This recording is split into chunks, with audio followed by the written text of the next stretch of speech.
Welcome back to Deep Thoughts, ladies and gentlemen. So today what we're going to talk about is a really sneaky little thing that's going on in America. For those of you who are not in America, this should be kind of interesting to you. I went to my local drugstore, not more than half a block away from my house, called Walgreens. And it was like 2 days ago, standing in line. And they always have a row of those magazines that certain people buy. There's about 8 of them. Every single cover of every single magazine there. Minus maybe one on the very, very end. But then I look to my right and there's 2 more magazines, different brands, same thing. The British royal family is all over these magazines. Immediately I'm thinking, wow. For those of you who've been listening for a long time, I've been saying this for about half a year. America is engaged in, or America is, I should say, a victim of several psyops right now. Because the sort of the end game that we've always heard about is coming at us from several different levels, both globally and locally.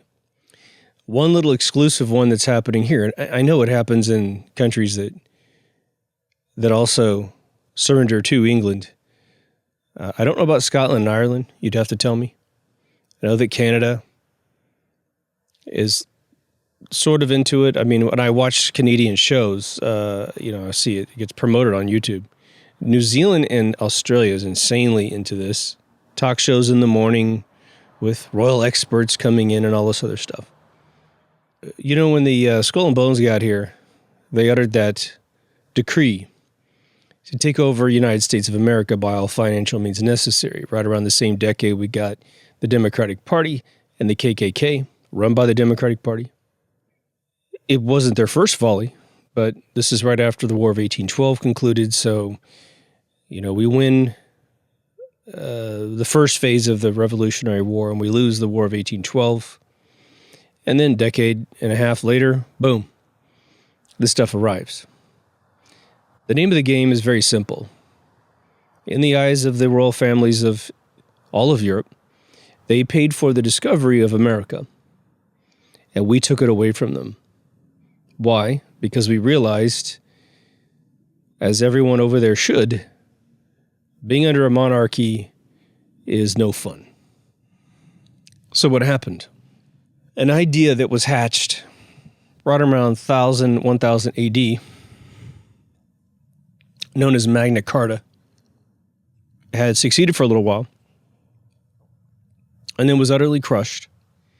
And then it took about another 600 years or so, and people realized, you know what? We hear about this new land across the ocean, and even though it will be founded by our tyrannical rulers, I bet they can't touch me as much over there as they can touch me here. We can just keep going west, if nothing else. Get away from these people. And that's what happened. I would say that anyone who actually got on a boat for freedom was the brightest of the bright of Europe. Now, we did inherit a ton of folks that were suffering from various famines and other conditions. They were smart on a different level.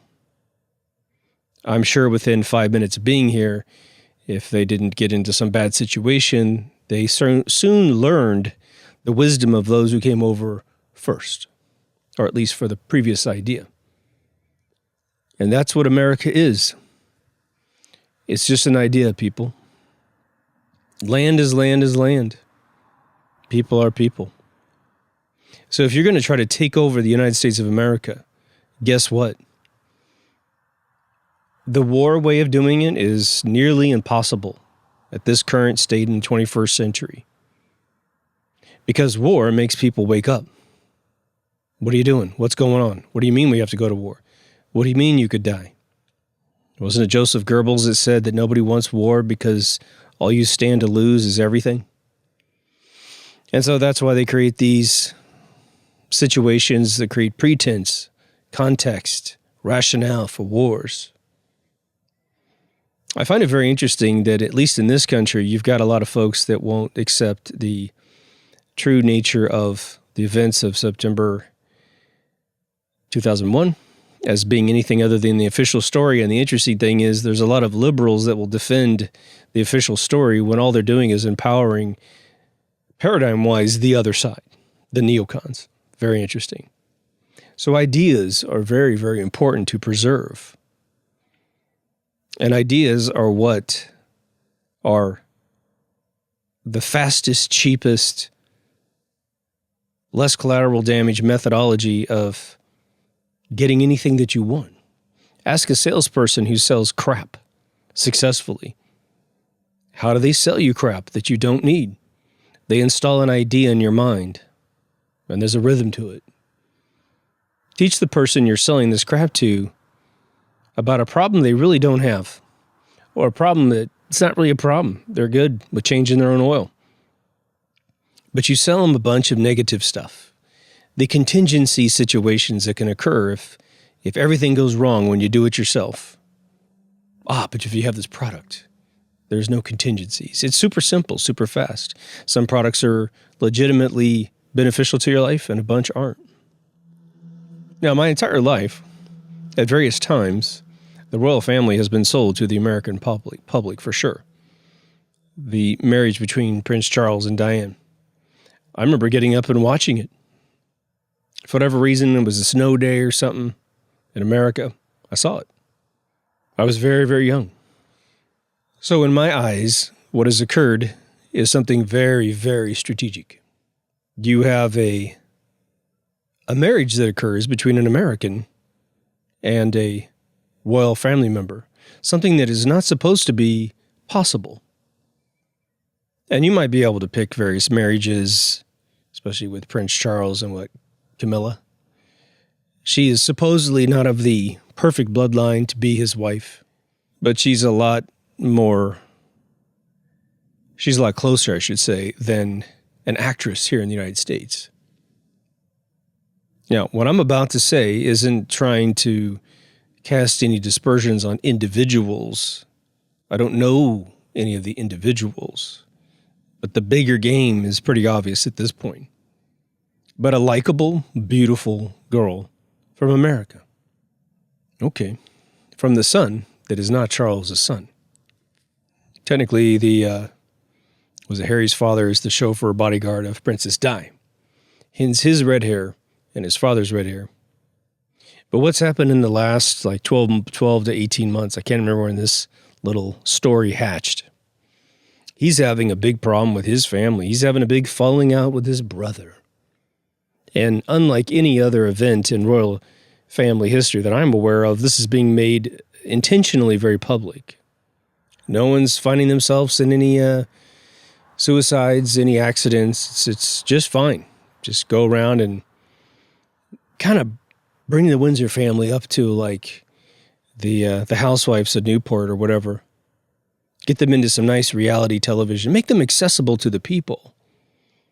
Dramatize. Show up to a bunch of interviews all over the world as if anyone cares about your personal life.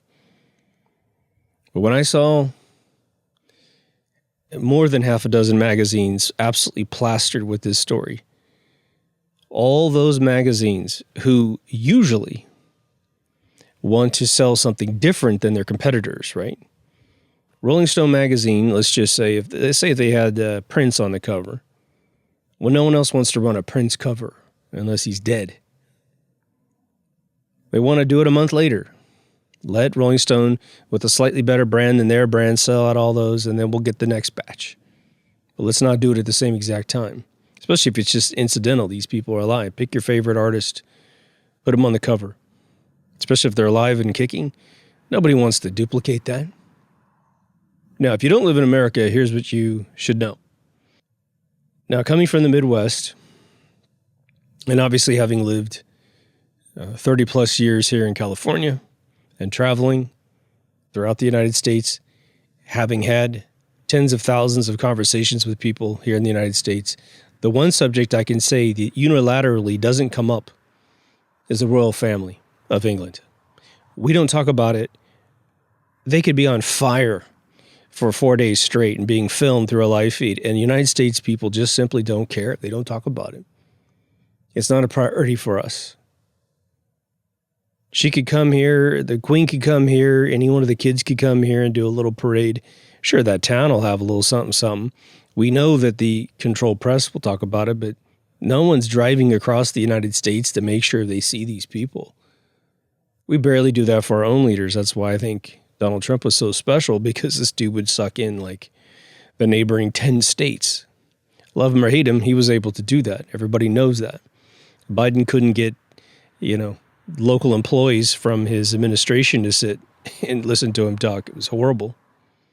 Their game is and has been since the 1830s to destroy the very idea of the United States of America. I understand in one principle of history why these families still exist, technically, meaning their bodies exist, their last names still exist, their amassed wealth continues to furnish them with lifestyles that they enjoy. Whether those be good or bad, I don't know. I've never spent a day with the Queen. However, there is one thing that I do not understand, and I can't imagine what anyone would tell me that would rationalize this, which would be, why are they in charge? And of course, there's cover stories in a lot of countries. Oh, they're not really in charge. They're just more ceremonial. And then article after article releases over a decade where someone of a very high stature within the government has reached an apex of a very important decision and has to go to Buckingham Palace to get the final decision. Do we retire the pound sterling? Very clearly was the decision of the Queen. It's been published several times. The King and Queen of Spain, very in charge. King and Queen of Norway, very in charge. These individuals, if nothing else, show up at the Bilderberg meetings. They do. Their proxies do. So the Queen never goes to a Bilderberg meeting, but there are people that we have photographed going into the palace and photographed going into the Bilderberg group. But what is it? The Queen of Norway was in, I think, Daniel Estulin's book with all the photographs. So sometimes they show up. Well, why? Aren't you just rich people enjoying your richness? No. They're involved in architecting the world. But now you just can't come over to America and just publish any story. We won't care. Did you hear that Charles went to Africa again? Did you hear he got Harry got new golf clubs? Nobody cares. So they had to create an Apollo 13 kind of story. Drama, drama, drama. Oh, did you hear what happened there? Well, you know what I heard, and da-da-da-da. Now, again, I'm not hearing those conversations here. I'm sure they're happening in the millions. Somewhere. Some housewife cares. I don't see a bunch of dudes caring, but then dudes will listen and then eventually say, oh, I got a piece of information that hasn't been, fleshed out to the conversation. You know what I heard? Drama. Why drama? Well, let's put it this way. When you're super happy and content with life, do you do much in haste? Do you rush out to have a conversation? No. It's when drama's happening, trauma's happening, that's when you go, ow, ow, ow, ow, stop. Let's have a conversation. Let's solve a problem. We are being conditioned to accept the royal family. Slowly. I'm sure they know this isn't going to be an overnight thing. But there's a lot of factions in the world that have been attacking America for quite a while now, right? One scumbag, George Soros, has been out there doing that for decades. But the last 5 years, even probably the last 10 years, he's been publicly saying he was going to start riots and a civil war in this country. And look what happened. We find his organizations linked to Antifa funding for protesting any type of court hearing that's happening, right? Even in D.C., we got videos of guys handing out money out of duffel bags from Craigslist ads, BLM, where the KKK people and the BLMers show up in the same bus, get out, change clothing, and walk in two different directions to later clash that day. People hear those testimonies. People film it with their telephones sometimes, and you can show it to somebody who doesn't want to believe, and they won't believe it. America's an idea. And all Europe has to do is have that idea. Just have that idea. And the idea isn't just be free. That's the principal kernel of the idea. But then you have to build a republic around it. I know that most of you know. But the difference between a democracy and a republic is that a democracy allows the few to rule the many through votes, corruption. Whereas a republic, if they simply said, these are your inalienable rights because you are a human being. Again, the United States Constitution is right out of Magna Carta, man.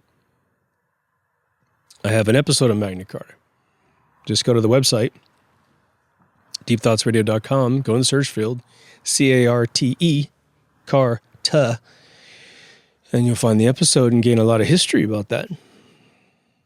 There's a lot of grief, very justly placed on Americans for doing what we did to the Native Americans, and there will be no excuse for me to justify that in any just way.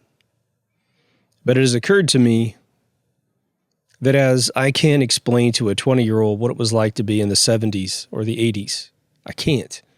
I can tell them about it, but they can't conceive of what it was like to exist in those decades, just as I can't conceive of what it was like to be in the 60s, 50s, 40s, 30s, etc., all the way back. But one thing occurred to me, that if we were to take ourselves back to Europe and look at the 900 years of the three-phase Inquisition that was pounding a religion into people's minds, instead of allowing them to choose God, they had to choose God. Instead of allowing them to find Christ, they had to pound it in them, which must have made a lot of people very angry. But the shenanigans of the monarchs across Europe have at points become hell on earth, with no exception. With no exception. You are watched, you are controlled, you have to surrender to any agent of the king or queen at any point they want to. They can go into your homes, they can spend the night in your homes, they could probably take your wife, kill your husband. They could. Who are you going to call, man? Ain't no Ghostbusters in this baby.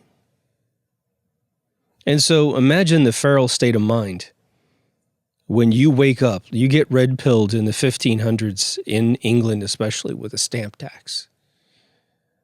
A ridiculous, ridiculous tax that said every single piece of paper in your house, of which I doubt there was a tremendous amount of this because of the sheer cost of such a thing, had to be stamped with the Queen's stamp, which was an excuse to go into your house and read everything you've ever written down to make sure you weren't plotting against the Queen. Because you can organize your own thoughts, but if you really want to create a strategic plan, it takes paper. And so they knew that passing notes in a secret society against the Queen would be discovered using the stamp tax. It was pure surveillance. So put yourself in their mind and realize you can't be in their mind. And so they come to America, naive. Who knows how brilliant they were or how ignorant they were? Don't know. I mean, your average citizen. But they're running away from what they think is a monster. A monster that terrorized some of them. And imagine this. You're coming over as a 20-year-old. So you've had about maybe 10 years of kind of understanding that you're in a bad place. And we grew up a lot faster. You know, we had kids around 14 back in those days. But imagine you're 40 years old and you've had a good 30 years of this terror, 20 years at an adult level. And so you're getting on that boat at all costs to come over to America. And then you bump into this native society over here that is just as surprised to see us as we are to see them. And they are definitely technically not as sophisticated as Europe.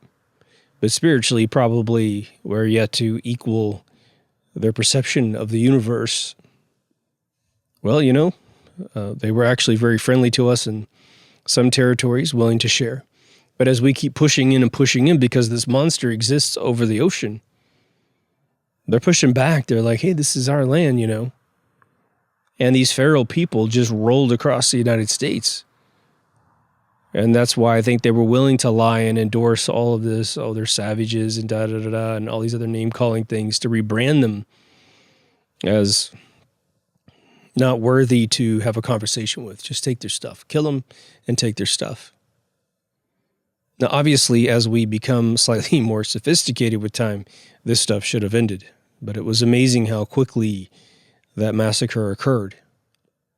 Probably the first ideological coup in this country was to stop saying, "And for the republic of which we stand." I think a lot of you older folks know that America had something called the Pledge of Allegiance when we were kids. A lot of countries have their own version, and it's for a very good reason. When I was a little kid, you went to school, and a few things happened in the morning. We got little milk cartons that we drank. Milk carton lady would come by. I can't remember if we ate anything, but it was to make sure the kids had calcium and some nutrients, right? But we'd have to stand up first, put our right hand over our left heart from the Gallifrey setup we have in our chest, of course, and then we had to say the Pledge of Allegiance. And it was basically pledging your allegiance to the United States of America. And we referred to America as a republic. And then that was pulled out of the schools, as if it's some religious thing. It's not. And now nationalism is demonized as an idea. You shouldn't be proud of your country. You should see yourself as a global community. Hey, we can get there after every individual nation stops screwing with their people. After every single nation in this world becomes a republic and gives their citizens rights because they simply are human. Stop allowing people to be over you. Allow them to be your servant as public officers of your country, serving you, protecting you. But that's about it. Making sure you have what you need, you know? So we start off as a one-party system and we end up a two-party system in the United States. Well, there you go. You got your little duopoly. You got your us and them metaphor, which allows you to incubate any fight that you want, be it physical or mental. What was the Civil War? In the United States, it was the South against the North. The South Democrat KKK against the North Yankees. The South completely being funded by European plantation owners who had the money to build plantations and buy slaves. And by about 1815 or so, slaves weren't allowed to come to America anymore. That trade was over. And so whoever was a slave at that point had about another, 35, 40 years before they were going to be freed, depending on where they lived in the country. Finally, after fighting the Democratic Party, by 1870, that stuff's over. But then they swoop back in. And they passed the Black Codes, which basically said, we know there's a bunch of people out there with no money, no sophistication, meaning no education, probably no religion or culture that's theirs because we pounded it out of them over 200 years. And so as soon as they commit a crime, they get arrested, put in a chain gang, and they're back in slavery, except they're criminals now. Well, when you have nothing, what happens to your brain? You turn feral when you're hungry. And you need what you need, man. And you're going to get it. And you shouldn't be blamed for getting it. Then it goes up until 1959, I believe, where the desegregation vote came up, where the Republicans said, I think we should all be in the same schools. And the Democrats said, no, no, no. That means those black kids are going to sleep with our white kid children. That was a Democrat thing. I think they got 2 votes from the Democratic Party in that last desegregation vote. But luckily, a 2/3 majority blew that vote through, and we're okay. But they still think they can win. They still think they can win. The Democrats still think they can win. Again, this is the two-party system. This is the non-republic frame of mind. What happens in the 60s? Well, a bunch of good politicians get murdered. Malcolm X gets murdered in 65. Martin Luther King gets killed in April of 68. Okay. Now they had this new idea. Let's grab everyone we've been hurting since the party existed, but the principle of the party existed before the party existed, plantations and all that. And let's convince them that we are for them, and then let's screw them. We'll screw them with Robin Hood formulas. We'll tell them we're going to help them. And just like Dr. Saul said and says every day, we got screwed. Welfare comes in, you got screwed. You live in a particular area of the United States, oh, well, a particular group drops a bunch of drugs on you. Another group destroys your financial mobility. Got to take the drugs so you don't feel the pain. Then a whole new generation grows up into the Crips and Bloods, and now it's just an all-out territorial war. Maybe in their brain it's about drugs, but it's mostly about the money of selling drugs. But if nothing else, it's just, you're in my block. That's an idea. All those gangbang leaders out of LA, I've talked to so many cops because I write films with cops in them. Interviews with 35-year vets in South Central, Hollywood, LBC, Long Beach County.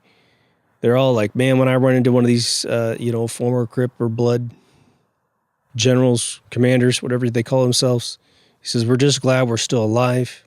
And they flat out told me, they said, if I catch one of those guys speeding on the highway or taillights busted out, the registration sticker isn't on there, all we do is laugh it off and I'll let him go. Because we survived, as he said, this one dude I talked to. What happened? Why isn't he still a gangbanger? Why isn't the cop pulling a gun on him? Because whatever happened was the idea in their brain atrophied. Their promise of what kind of life they were going to have if they got into that game vanished. The idea didn't prove out to be beneficial. But now America is in an inverse formula. We got tons of a new generation of kids convinced that their demise is their benefit and that their benefit is their demise. I mean, think about someone, you got your country all dialed in. It's great. Everything's great. Racism is under control. We're building everyone back up. And someone walks in the room and says, you know what?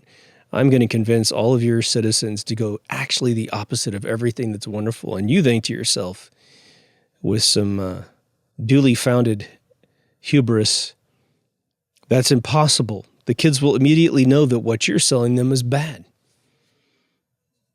And those other dudes go, just watch. Just watch.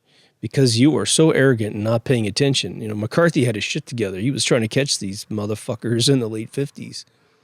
But my whole life, they told me that guy was a bad dude. Now, did he rough people up in interviews that were probably not that way? Sure. That was kind of a weird process. But he had to do that dirty work because we weren't paying attention in the first place. It would have been interesting if the Pledge of Allegiance had been turned into a constitutional amendment. Then you can't knock it out of class. And when you can't knock it out of class, then kids will grow up with at least a foundational statement stuck in their heart.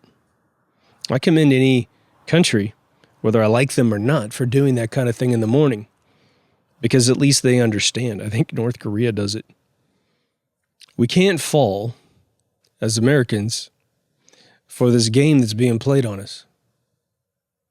It's all over the place. Fox News, of all things, cannot shove the royal family down your throat enough in one day. 2 or 3 articles on the front page a day, right? It's the only place I visit to see what, because I figure if it gets to Fox, which is supposed to be this big right-wing organization, which it is absolutely not, if I see them doing it, then I know how bad it is. Now, do I think there's ever going to be any trustworthy news network out there that's got, that kind of backing of the AP Reuters?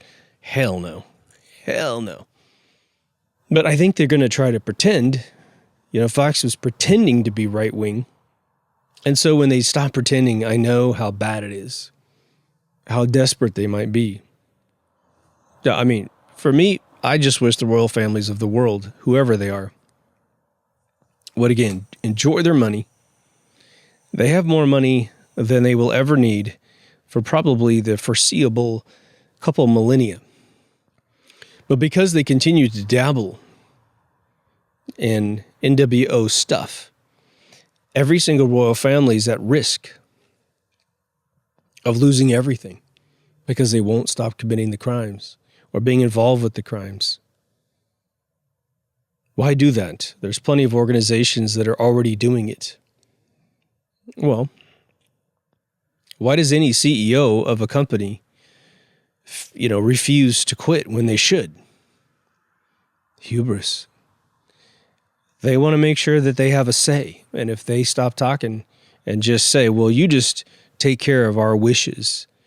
I've seen the plan for the next 1,000 years. Just don't deviate from that plan and you'll have our 100% support. Well, you're just giving it away to other families that are not considered royal in the eyes of the people, but they're most certainly royal in the eyes of the financial communities of the world. In fact, you need a word that's above royalty, which maybe we can reuse the word elite for your bankier families, because they're the ultimate power controllers of the world. The other interesting irony about this scam is that the nature of the story, if written into a movie form, would only be viewed by your most mouth-breathing citizens of the world.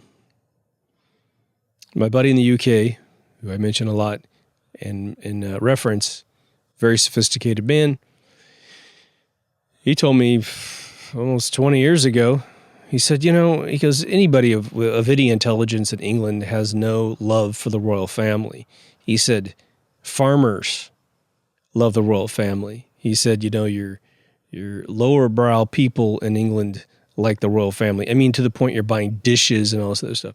Now, those aren't my words, okay? I think I've seen indications that that's true. But at the same time, I think I've seen indications that his class also has a great fondness still.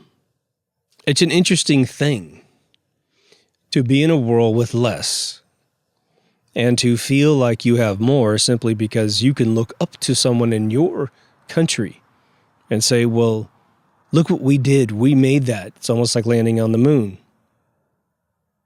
We made the royal family. That's, I paid for part of her royal carriage that's made of gold, man. The whole thing is made, they say it's solid gold, but I don't buy that. But it's still, it's a $500 million carriage, I would imagine, if not more. The opulence to say, let them eat cake, man.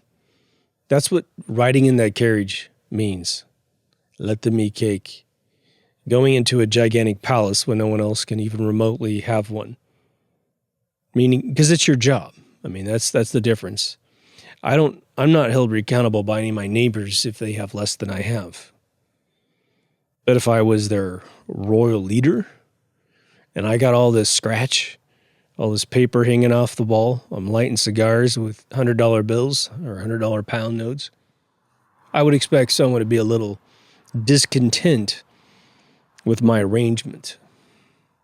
Simply saying that this is my family's fortune and therefore it is not yours, therefore I'm like your neighbor in that I have amassed all this wealth, when I know I did it with the body and blood of your children over potentially thousands of years, that's a different situation. That is a different situation. So what's the rudimentary game of this plan? You're being conditioned worldwide to accept global leadership. And just look at the global leadership that we have. Hilarious. The dude is in charge of who? Not a medical doctor. We got videos, or not videos, probably someone's got videos. We have pictures of him at very risque parties, dressed like Mike Pence, little short shorts. He's a queen of a different kind, I would say. And again, no problem with that for me personally, if that's what you want to do.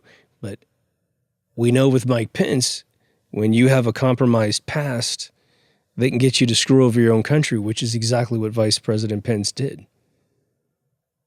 Right after he did that, pictures of Pence surfaced, man. The Clapper confessions surfaced. Clapper's like, yeah, Rod Rosenstein has Pence blackmailed with his previous homosexuality when he was younger. And again, we're in a world where that's completely tolerated, and this guy's screwing over an entire free world. Instead of just going, yeah, I had that past. It's not what I am today, yada, yada, yada. But it's none of your fucking business is what he should have said. And I'm going I'm going to say this election was different than the way I said it. But he's a left brain dude, man. You can just tell. The guy's a fucking robot, so he'll do what he's told. So the first thing is to make freedom the enemy. And again, here's the thing, man. There's two tiers to this whole thing. If Agenda 2030's paperwork is real, you don't want to wait till 2025 or 2028, if we even get that far, for them to get their 2030 plan. I mean, if I sit here and told you and you believed me, and again, do your own research, okay? Georgia Guidestone, First Commandment, check out that little gem, and go check out 2030's land zoning maps, where we're reduced to like a percentage, 1% of the population in America. That's at least the zoning plan they have for us. So Georgia Guidestone says kill off at least 97% of the world, considering the population's gone up against 500 million. You know they're not going to start the maximum. They're going to start less. So let me ask you, man, if you were brought into a meeting or you overheard a meeting or your best bud or your bestie was at a meeting and that you completely trust them and they just come and they're white as a ghost and they show up at your doorstep and you can tell they've been crying for a couple hours just driving to your house, man, from clear across the country. And they walk in the door and they say to you, they're going to kill us all. They got 50 ways to do it. We could stop them right now, but there's no way we can wake everyone up. 95% of the controllers are in Europe. The 5% over here are just shills to them over there. We don't need royalty over here. What would you do? Would you at least spread the word? Put, maybe get a couple bruises on your chin, spreading the word? At least getting people to look at it and you guys analyze it yourself. Well, this dude on Deep Thoughts said this. I don't know if I believe that seems so extreme. And, okay, September 10th, 2001, did you have any idea in your brain what could happen the next day? Hell no. Hell no. They come with surprises, baby. They love drama and trauma. Because remember, you could be programmed when you're in trauma. It's a free ticket, man. That whole MK Ultra thing was having to rape a person to give them a compartmentalized mind. But when you traumatize the entire world in a day, not the slow 2020 crawl thing, but a whole day dedicated to traumatizing the world, it's open season on your brain if you're buying into it. So we're pretty certain that they want to reduce world population in one fell swoop. Whether it be this little drink everyone's putting inside their body, you don't know. Sure seems that way, doesn't it? The other half of the argument goes like this. Maybe, maybe not with the 2030 depopulation thing. Maybe. Again, if they write the goddamn thing in stone and somebody says, well, you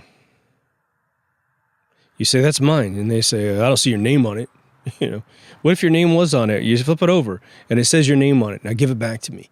You think the jerk off that stole it from you is going to give it back to you? They're a thief. They're a scumbag. They're not going to give it back to you. They're just trying to play a little game against you so you can't get it. But if I say, hey, they want to kill off 97% of the world, if they start their maximum number, oh, that's ridiculous. Where is that? That would be in the press, wouldn't it? Oh, it's on it's on 30 stones, 4 major ones, and a bunch of little plaques. It's in stone, people. What do you need, man? You need CNN to repeat it? Whoever built that is probably dead at this point or soon to die at this point. But I guarantee you, those stones will be there 100 years from now if we don't change things globally. But if you think that the world can't be run as bad as it was, say, in the 1500s, which is, from what I understand, the height of the tyranny in the European nations, the height of tyranny, then you're sadly kidding yourself. Look what just happened in the last 12 months. Thank God someone leaked some emails of a particular doctor. So now that we know it was all bullshit. Now, do they have methods of pushing out something very real to hurt a bunch of people and to create that? Oh, yeah. What do you think BSL-4 labs are created for? Okay, so chemical warfare is banned around the world, especially since World War I. Okay, so why are we still building these laboratories? Because they're building those laboratories. Because chemical warfare is not going to be used in warfare of the natural, conventional kind where someone writes in the newspaper, so-and-so declares war against someone else. That's never going to happen. It's going to be this stuff that just occurred. The interesting arc of the story, which again, just being a screenwriter myself, I'm supposed to make you feel sorry for the good guy, and I'm supposed to make you hate the bad guy. I just did a film. I got two guys that are pretty endearing to each other, and a third guy who is a massive racist. Because I need you to hate his guts. And he's racist at a level that no one has the balls to be racist today. Which is really weird writing those lines, but it definitely puts your mind in the right place so that when something bad happens to him, you feel wonderful. You feel vindicated that evil was destroyed. Well, what are we supposed to think about Harry and his wife? Oh, poor Harry. Oh. That's what they want you to feel. Don't be gullible. They're fine. Luckily, they're fine. They're rich as shit. They're fine. I mean, depending on how people's lives unfold, he could be a king at one point in his life. And we're going to be like, oh, in the 21st century, early part of the 21st century, we were feeling sorry for this guy. Now he's king in 2070 or 2060 or whatever it's going to be, right? I mean, they all live to be 100, right?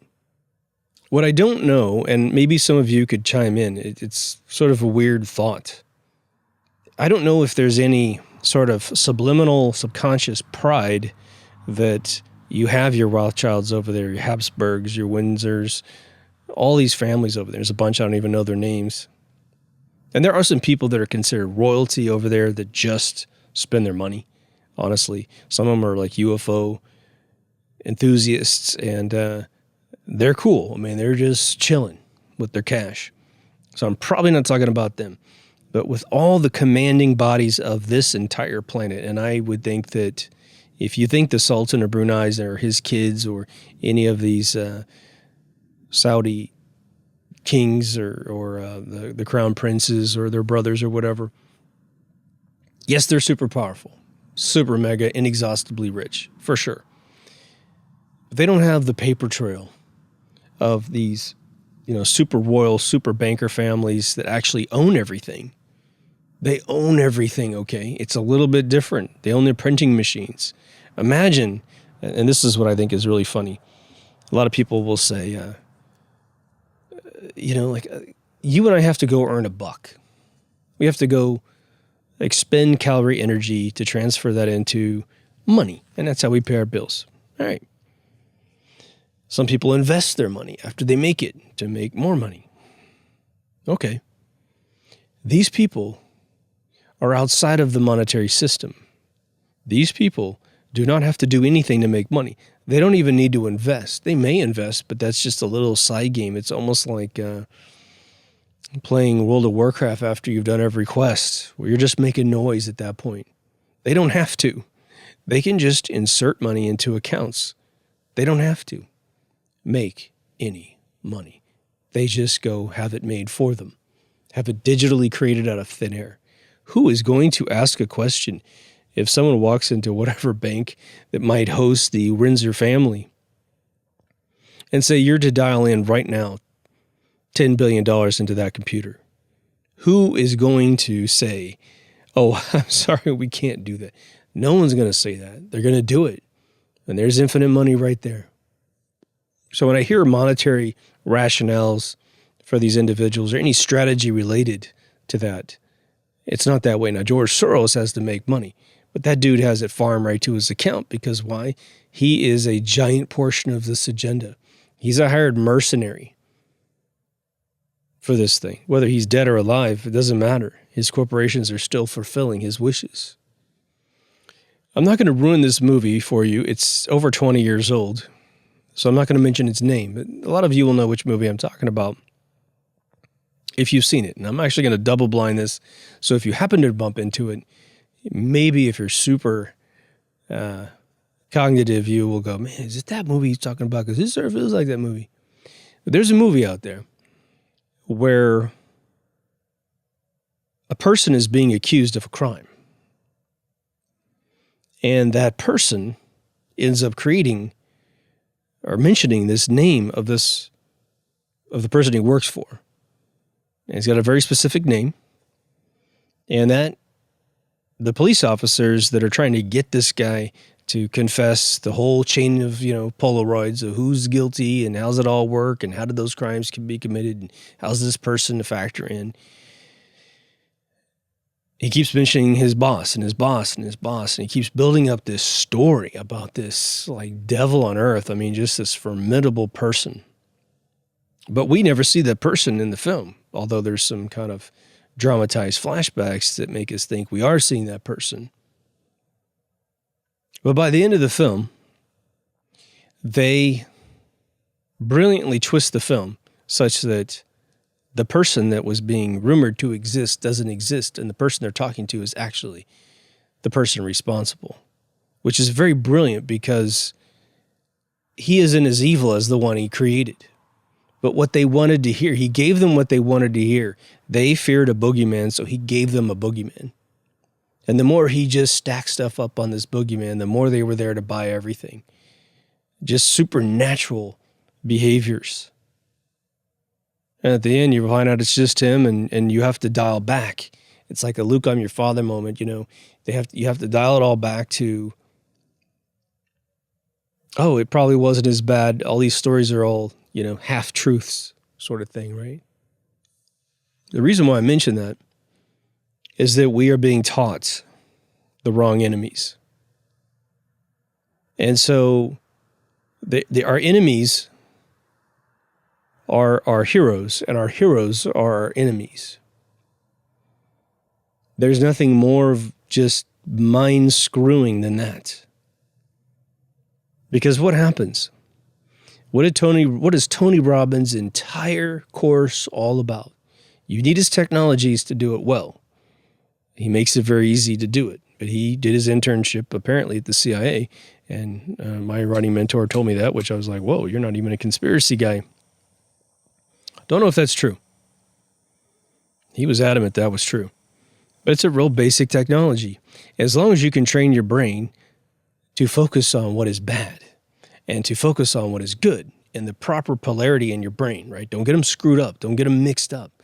Bad means bad, not bad mean good, right? Good means good and bad means bad. Your brain will automatically flush the bad stuff and will automatically gravitate to the good stuff. And guess what happens to your life when you do that? It gets way better right away. So now imagine, we're all backwards. As funny as it was, and you guys, this is a little bit of a repeat, but again, we want to have these conversations very fluently with our relatives and friends or whoever will listen to us, and having all this in one package for you to repeat is valuable. Now, you take with, from this conversation what you believe in, go research everything that I've said so that you're not just repeating stuff. But I've been in this game for over 15 years now, studying this stuff, and my God, it just gets more profound. It doesn't get deprecated, right? But the mid-'80s, the rap industry had that line from Run DMC. Nah, bad meaning bad, but bad meaning good. Now, they didn't invent it, okay? They just figured out a way to rhyme it better. And honestly, I think that band was made of some pretty amazing people. Then it was Dope was awesome. That's dope. There's a bunch of that stuff. Reverse polarity. All that is a nice little mental training wheels. Let's invert everything. Well, what if you want to make freedom bad and tyranny good? Well, you can't walk up to somebody and give them a poison. You have to put it inside of a Trojan horse for them to consume it. Well, what is a monarchy? A monarchy is tyranny. It is. It's a horrible, horrible construct by man that was only necessary a long, long time ago when Different groups of people were getting super educated and other groups weren't. And there was no way to evenly distribute the education. And so you had to have leaders lead the people. Well, once they had wealth and technology and a printing press, okay, by the 4th century, we had the printing press. Well, now you should be able to print things, upgrade your schools, and get it out to people. But did they do that? Of course they didn't do that. We got all the way up to the 1500s and people couldn't read and write their name. Now, we fixed it in America to the point where, again, a Civil War soldier in the 1850s had 10,000 words to the vocabulary, where today an English major has 2,200. So you can achieve it, but what do you need to do? You need to create a free society. That's how you do it. But tyranny's inside of a carriage made of gold, which is so funny because right in front of your face, it's look what they have and look what you don't. But you know they got it only because of you. How do they demonize freedom in America? How do they do it? Well, first they just tell you if you hold up an American flag, you're a jerk. They do. We got videos, surveillance videos, the new doorbell with a little camera in it, which I think is some Amazon thing or something. Some guy walked up and tried to burn an American flag with a lighter. It was another white guy. Wow, what a piece of shit, man. I wouldn't, God, I would support that being a crime in every country. You're running the French flag in France, you're running the British flag in Britain. I would support that being a crime anywhere. That is who you are, man. The good parts. But what else happens in America? Well, we're characterized by Hollywood movies, okay, and faux history. There were a bunch of gun-toting cowboys, man. We just shoot people because we got guns, because we got to prove something to somebody, right? All the fake stories of all these cowboys, or you get like out of like, I don't know, maybe 50 million people, there's about 10 guys that went around shooting people because they snored too much at a campfire. 10 guys. That's supposedly the entire consciousness, the overall mean of intelligence of our country. But I know that in Europe, we get demonized like that. And the funny thing is when we see, what was it, the initial House of Cards with Francis Urquhart, the one that was in the late 80s, early 90s. It was brilliant. It was just 2 seasons. There was an American guy in there, but it's played by a British actor. And it was hilarious to watch this British actor, one, do an American accent, which was great. But he was sort of a plumper gentleman, right? But he came in the rootin' tootin' shooting cowboy character who said goddamn about every third word. That was the stereotypical perception of an American. Okay.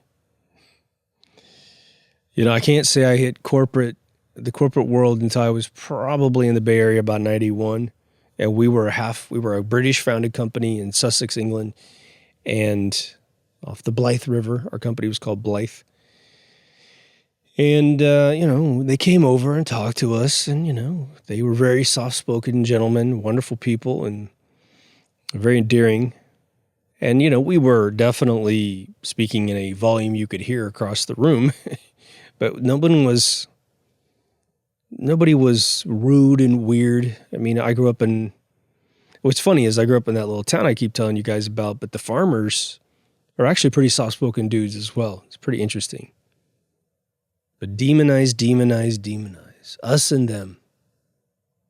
No matter where you are, you're the us, and no matter where I am, I'm the them. Agencies will ruin reputations too. Military agencies definitely ruin reputations around the world. America was in the Korean battle in the 50s, the police maneuver, not technically the war, and we got into Vietnam, both because the French went over there first, riled everything up, and then said, we need our ally over here to help us out. Both wars probably heavily orchestrated to absolutely exist. So I'm not blaming anybody in particular, but 2 wars, man. Within 2 months, all the French soldiers are gone, and we're sitting there holding everything, just pushing our American kids into this war machine. One, tarnishing our reputation with those local regions for nonsensical battles, while everyone else just gets a clean bill of health, man. It's weird. Memorial Day just happened here, and is that right? It's Memorial Veterans. I can't remember which one happens in May. And I remember growing up and hearing about our soldiers buried in the coastline of France, because that's where they died, freeing that country. And at times you'll have protesters go out there, but the most visceral one I ever heard, and believe me, I know this is just a little tiny contingency of people that feel this way. I'm not quite sure why they feel this way, but they actually went over to a bunch of the graves and said, "Hey, America, come get your trash," on tombstones of soldiers that died to make sure that that place didn't turn into Germany. So someone got into the minds of French kids or French people, imagine their kids. And again, I'm not saying that there's even more than a couple dozen people that would actually believe such a thing. If we were being taken over by someone over here and the French came over here and freed us, I'm sure, once a year we would find a way to say thank you, for sure.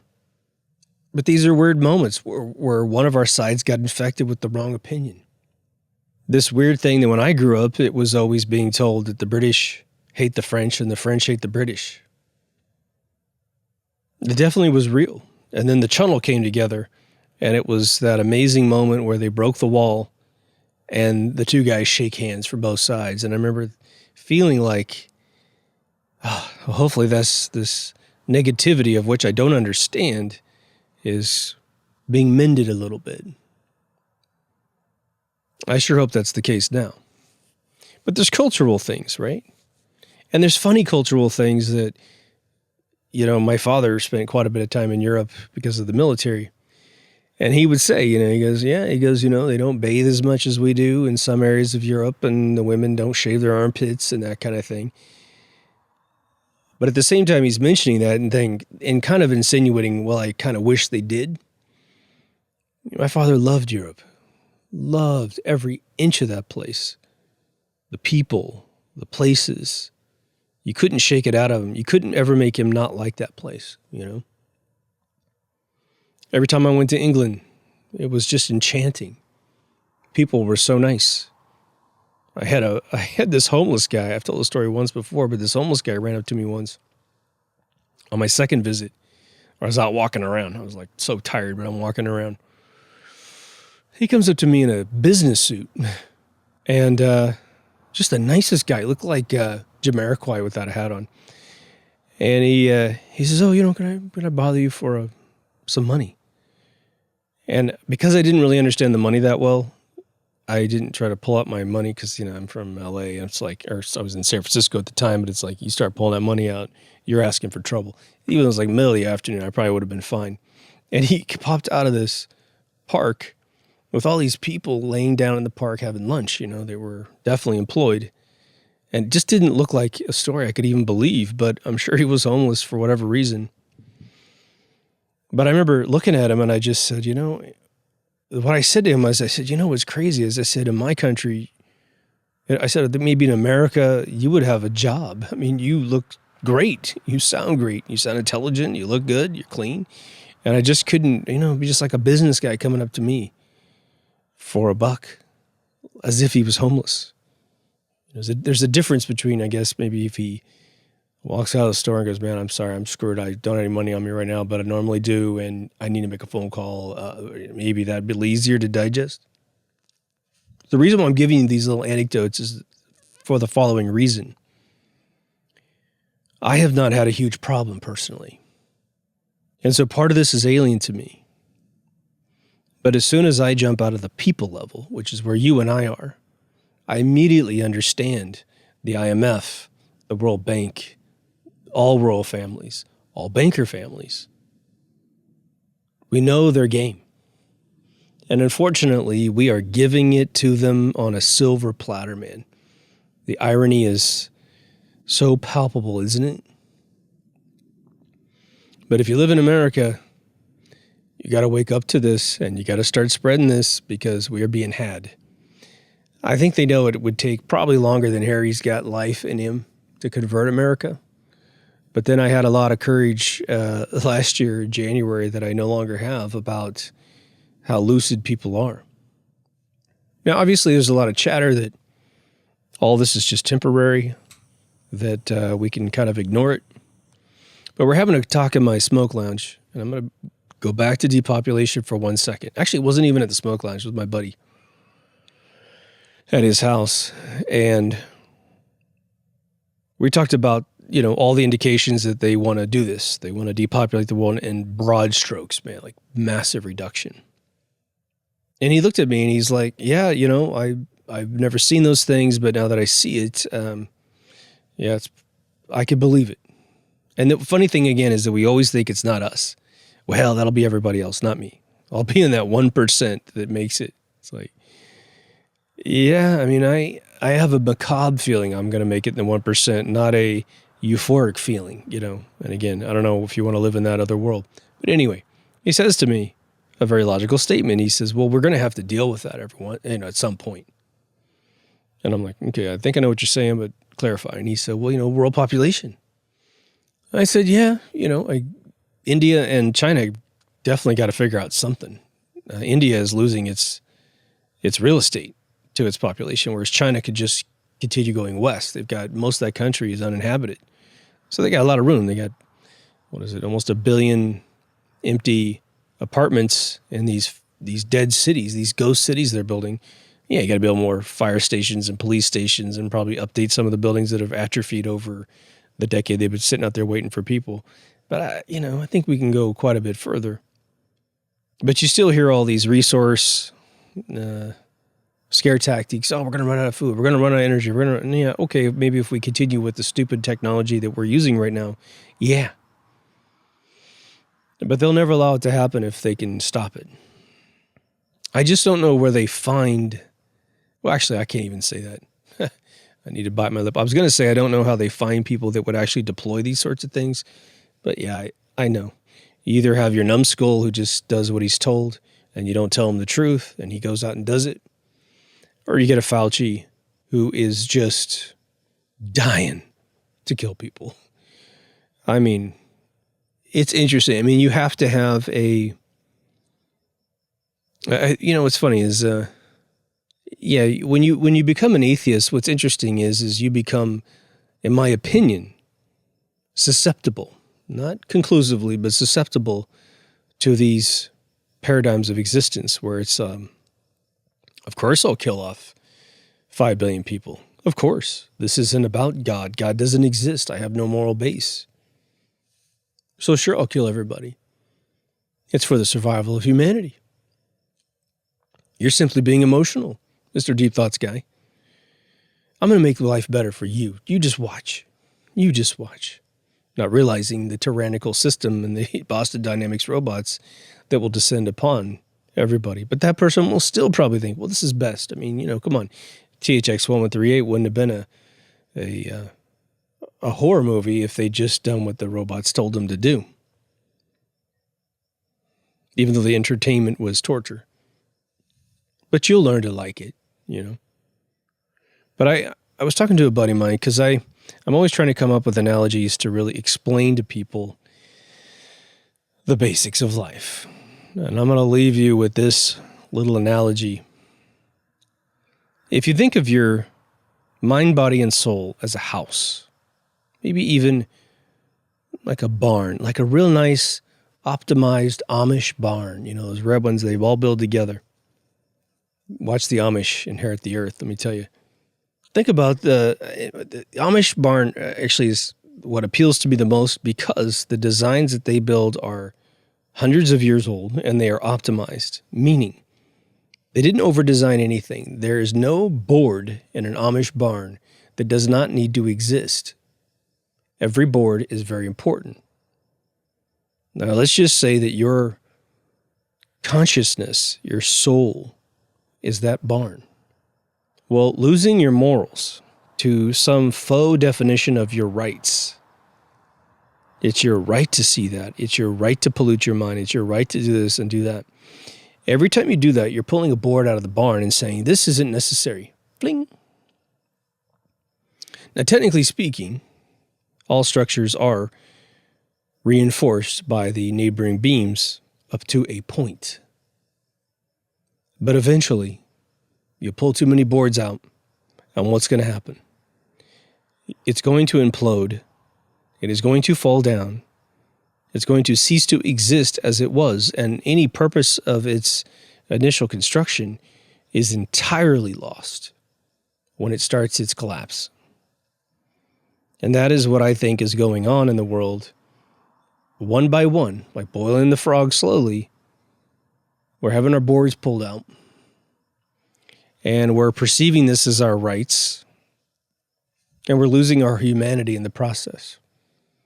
And I'm willing to bet under a lie detector test with a very clever set of questions, we could actually get this admitted out of individuals that do things immoral, that destroy society systemically.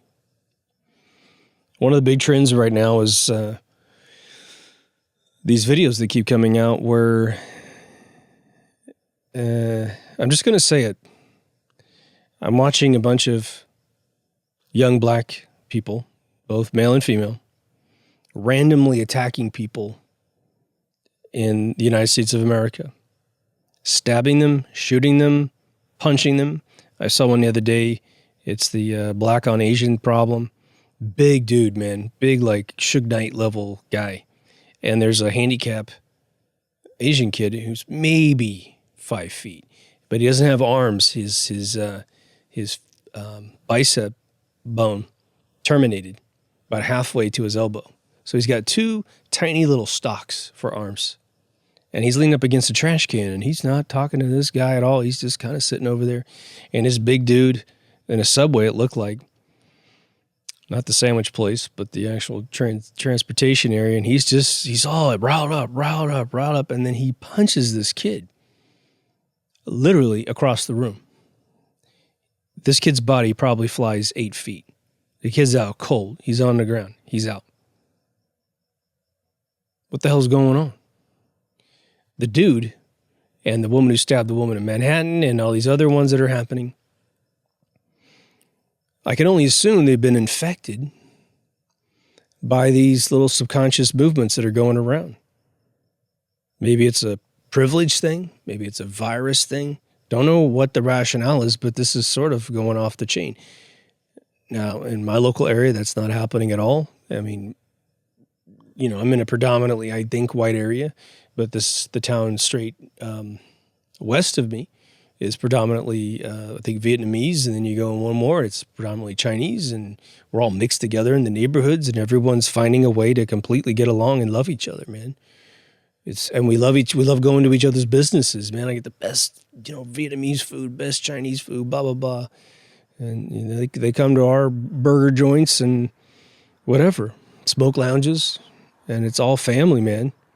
We know your name. It's all hugs, There's a lot of people who are old enough to understand what they used to have when they were kids and how we used to get along when we were younger in previous decades. And some of them blow it off that we've lost all of that. And some of them are angsting every day. And some of them think like the end times are coming. I mean, it's significant at this point. The royal establishments of this planet need to be retired. Retired out of their command structure. They need to be retired out of the people worshiping phase. We have to remember when they were totally in control, what the world was like. It was hell on earth, okay? Hell on earth. No one alive today in modern first world countries, although it's getting close, knows what it's like to be under ridiculous surveillance every day, having no rights. Now, Britain or England has seemingly almost gotten back to that. Cops are walking into people's homes without warrants because they were told by a neighbor. I mean, talk about Inquisition, man. Told by a neighbor they're having a party with themselves. They actually all physically live there. They don't have any guests over. And these cops are coming. I've seen the videos, man. They come in that building. What are you doing? You can't come in here. And they just don't pay attention. They're violating whatever the hell Constitution is over there. I've talked to some of our Australian folks, and same thing, man. They're embarrassed. They're like, I have a friend who's moving from a very beautiful home that he owns to his secondary home, which is also nice, but he'd prefer to stay in his beachfront community. But he's realizing, look, man, I can't have any conversations with anybody in my local area unless I be a heretic to those who are trying to sell out my country as quickly as humanly possible. And believe me, those areas exist in the United States as well. You know, and then you think you have like, we know there's virtue signaling. We know that's a big thing that goes on in the world, right? Luckily, we have demonized it enough that we've kind of paralyzed it for now. But I was talking to a buddy of mine here on the porch the other day, and I have some very close friends, obviously where I'm from. But there's one friend that's, she is one of my best friends. I love her to death. But she lives in an area where there's no visible suffering by policies that she endorses. So she's able to live in a totally quarantined, all-white area of the world, enabling human trafficking, drug trafficking,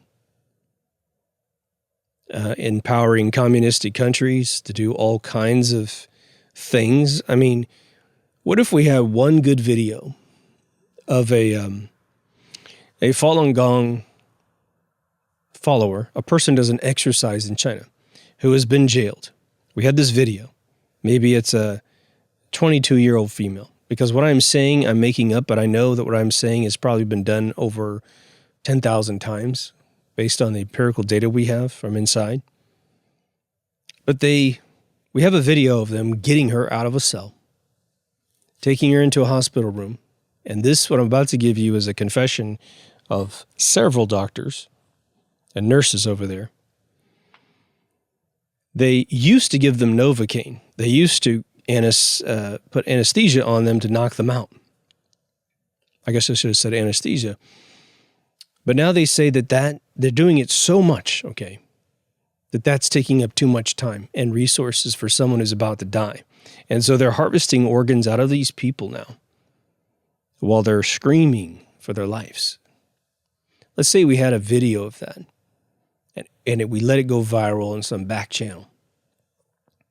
Just so my friend sitting in the Midwest, who is championing all this stuff and voting for people that are in the pocket of these people, we say, okay, watch it.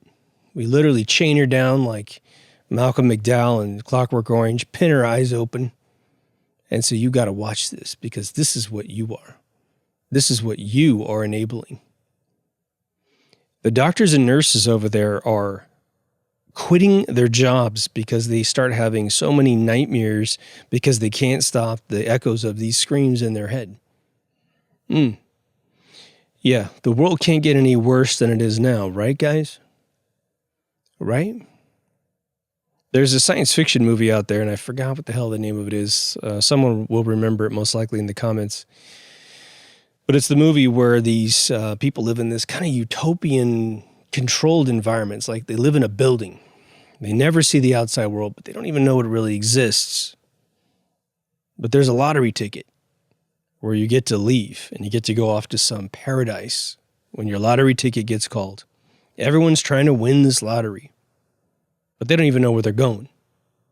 And eventually one of the characters breaks out of this little container and finds out that this entire establishment is a cloning agency, that you're a rich person on the ground up above, living in the world that we live in today.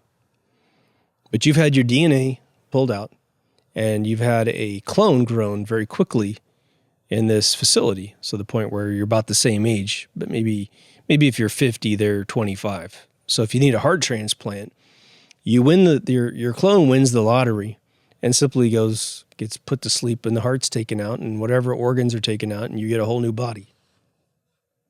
Okay, that's science fiction, isn't it, right? Mm-hmm. Well, does it have to be your clone? Nah, it just has to be a qualified donor. I mean, kudos to the writer. But look at how many Black Mirrors have come true. How many more will come true? Predictive programming, man. Harry and the royal family story that's been plastered on every magazine in the United States of America as of the end of May, early June, is predictive programming. It's trying to get Americans to fall for that entire corrupt paradigm of existence. It's all candy and sugar and frosting on the outside, but on the inside of the program, they go away and you'll never see them again, but you'll be worshiping your demise. If you're in one of those worlds, maybe you psychologically could get out of that world just within your own paradigm. We don't worship that here. Nothing against those people, but they don't need to be in our home on a plate. It comes on TV, you change the channel. You were going to buy a magazine, now you're not going to buy a magazine anymore. Someone engages in the conversation around you. Oh, let's talk about this thing. Have you heard about? Oh gosh, I sure hope he comes back home okay. And no, you don't want to have the conversation, but you pepper it with what's really going on. If you agree with me, again, do your own research, come up with your own opinions. But this one for me is starting to just get started, starting to heat up. The absolute blitz on the human consciousness in this country is palpable, man. On that note, if you haven't been to deepthoughtsradio.com, please go. I'm going to give you a short bumper. Everything is there. There's a search field. For those of you, there's a little game you can play, by the way, if you say, oh, I wonder if he's done an episode on this, or he should do an episode on that. Get up there and search on it, and you'll be amazed that 3 years ago I already did the episode that you are interested in. But if you come up completely dry, and I do get kind of esoteric with the naming convention, go ahead and put it in the comments, and I might find one that's the exact thing you're talking about, but I didn't use that name because it's keyworded for badness. But we are heavily censored. I'm trying to push a few requests out there to spread the word of the channel. I want to break their system. We want to get past 5,000 subscriptions. I've seen channels recently that had almost as many subscribers as we do with junk content on the channels, and their videos only get watched like 50 times. It's like a 4-month-old episode only got watched 50 times with 4,500 viewers. Okay, we should be able to do as good as that. Nothing against the other channel, man. To each their own, and there's always someone out there who wants to be in it. But our ratio of viewing versus subscriptions is really high. I mean, we average over 25% of the subscribers watching every video. So anyhow, take care of yourself and someone else, and I'll see you in the next Deep Thoughts. Over and out.